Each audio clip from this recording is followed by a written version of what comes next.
বেশ কিছুদিন ধরে সমুদ্রে আবহাওয়া খারাপ থাকার কারণে জেলেরা জাল পাততে পারছিল না, কিন্তু লাস্ট এবার বেরিয়েই বেশ কিছু ইলিশ মাছ ধরা পড়েছে এবং প্রায় 10 টনের উপরে ইলিশ মাছ অলরেডি বাজারজাত হয়েছে। তারপরেও আজকে আরো আসছে, আমাদের কাছে খবর আছে। ইলিশের সাইজ ভালোই আছে এবং বাজারে যেহেতু মাছ ছিল না সেহেতু দাম আগে বেশি ছিল।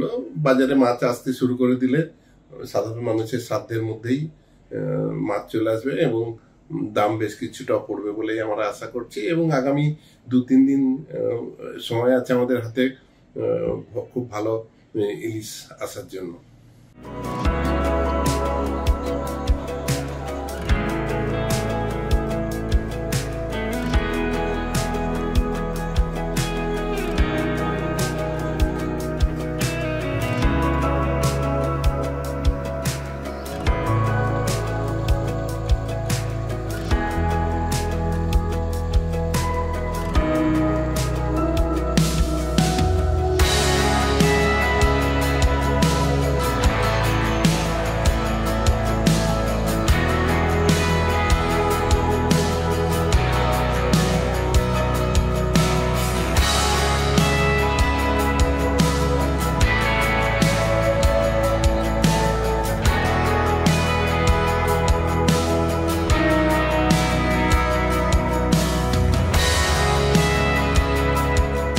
এখন এই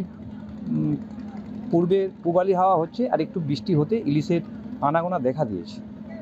গতদিন এবং আজকে আজকে ইলিশ টুকটাক উঠেছে, 2-10 গাড়ি উঠেছে ইলিশ। কতটা হবে? তবু আনুমানিক 10 টন। ইলিশের দাম কি এবার কমতে পারে? এবার ধীরে ধীরে কমবে, ইলিশ আমদানি হওয়ার সঙ্গে সঙ্গেই কমবে। সমুদ্রের এখন কি পরিস্থিতি? সমুদ্র আগে থেকে একটু নিস্তেজ হয়েছে, মানে একটু নরম হয়েছে। যে হাওয়া ছিল, হাওয়ার সঙ্গে সঙ্গে বৃষ্টির সঙ্গে সঙ্গে ঢেউটা একটু কমেছে। এবার মানুষ একটু আস্থা রাখতে পারে সমুদ্রের প্রতি।